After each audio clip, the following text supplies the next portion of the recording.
Well, as Rich Moore once said, a good movie makes the audience feel like they've journeyed with the characters. And I completely agree with that statement because we all watch films to escape our everyday lives, a source of entertainment.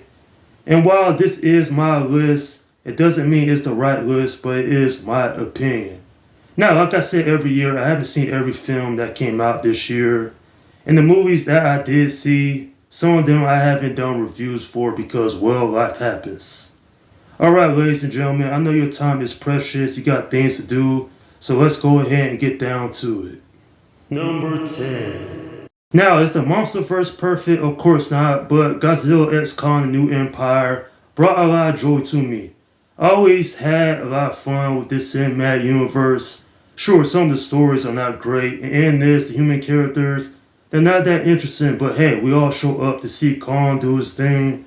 And then there's Godzilla, who is quite the titan as well. Sure, this movie isn't perfect, but I did have an entertaining time. I like the acting, I like the fight scenes, and I'm actually looking forward to what they do next within this franchise. And quite frankly, I also want to point out that while this doesn't hit Godzilla Minus One vibes, it's still a thorough and entertaining time in my opinion. Number 9. This next entry on the list, I was pleasantly surprised with it. The Fall Guy was certainly a entertaining thrill ride from beginning to end. I like the action scenes, the chemistry between Ryan Gosling and Emily Blunt is on point. Plus the story wasn't too bad either. Now granted, there are some issues here and there, but having gone back and rewatch it, I was like, yeah, a stunt guy becomes an action hero. Sure, there were some things that could have been improved upon, but The Fall Guy definitely is a must watch for anyone who hasn't seen this one yet. Number 8. As a big fan of Sonic growing up, Sonic the Hedgehog 3 is a nice delight. From Jim Carrey's over-the-top antics as Dr. Robotnik and Gerard, to Sonic fighting Shadow, there are quite a few interesting surprises in this.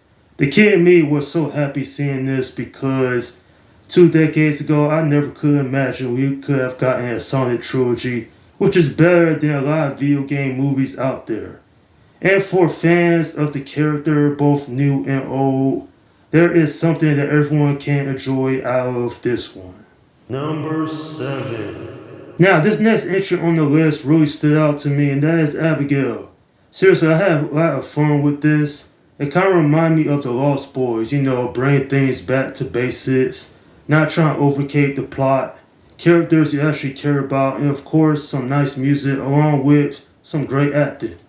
Now, granted, there's not going to be a sequel from what I'm hearing. I'm hoping there will be eventually because I would like to see more of this world.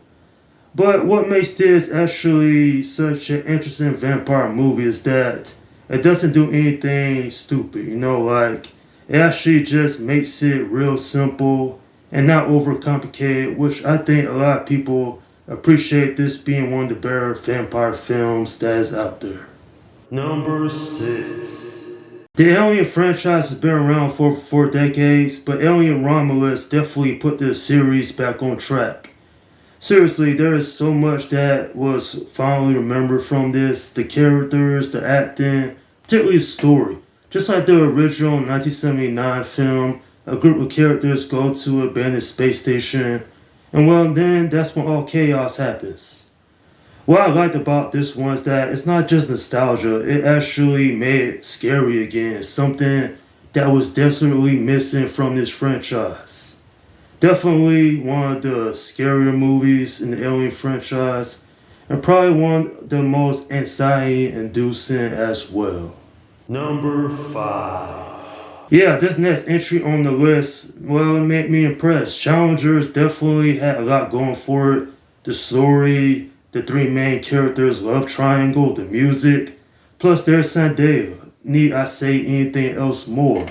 Literally, this is a tennis film that I think that even if you're not a fan of the sport, you can appreciate the story within it because it's very relatable.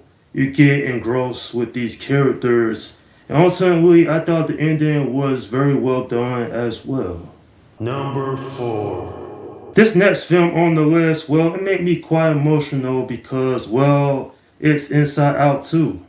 Need I say more because we've all been there, we've all grown up with complicated emotions, becoming an adult.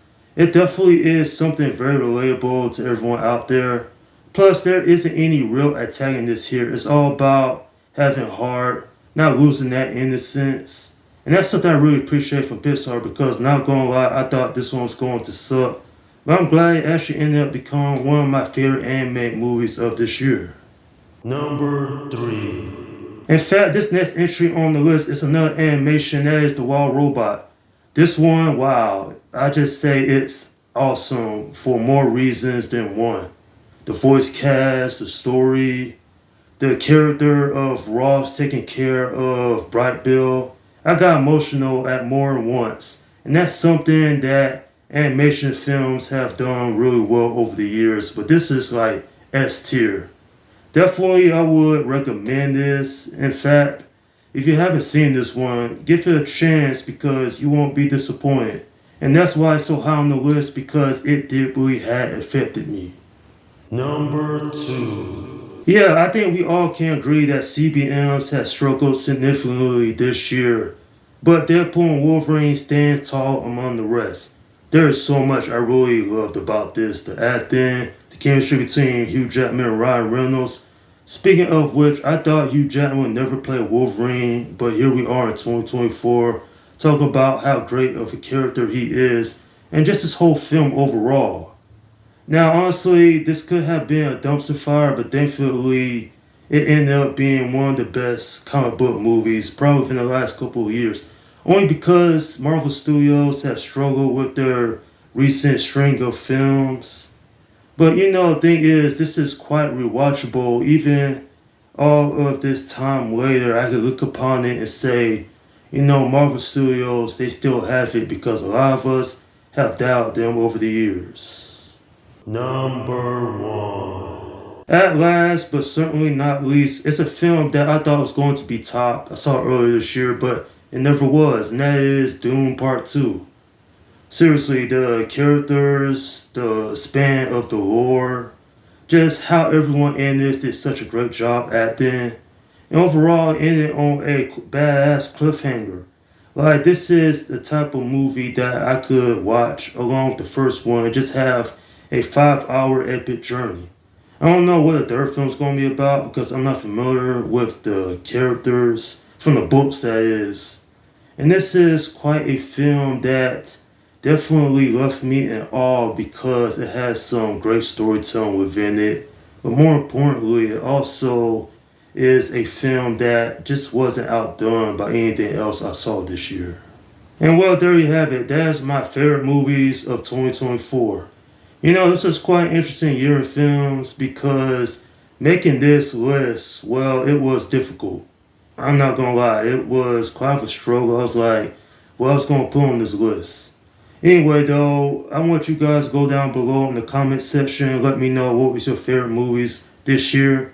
It doesn't even have to be 10, it could be 20, 30, how many you want. Alright, we're not done here. What the next video is top 10 worst movies of the year. And boy, let me tell you, I have seen some shitty films. And well, we're going to get into that in the next video.